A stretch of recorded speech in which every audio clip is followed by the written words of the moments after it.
Hello' বন্ধুসকল, তো কি খবৰ আপোনালোকৰ? মই আজি আছোঁ মোৰ দোকানত। তো মাছটো মানে নলগালে 200 টকা ফাইন ভৰিব লাগে। পুলিচক যদি একবাৰ দেখা পায় তেনেহ'লে 200 টকা ফাইন ভৰিবই লাগিব। সেইটো কাৰণে মানে মাছটো লগাই ৰাখিছোঁ। মই আপোনালোকক আৰু এজন পৰিচয় কৰি দি আছোঁ। এইজন হৈছে মোৰ লগৰে, মোৰ হেল্পাৰ, মোৰ লগত কাম কৰা। হাই কৰি দিবা। হাই।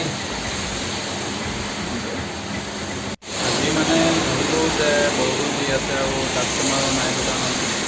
মই এইটো দোকানত মানে জব কৰোঁ।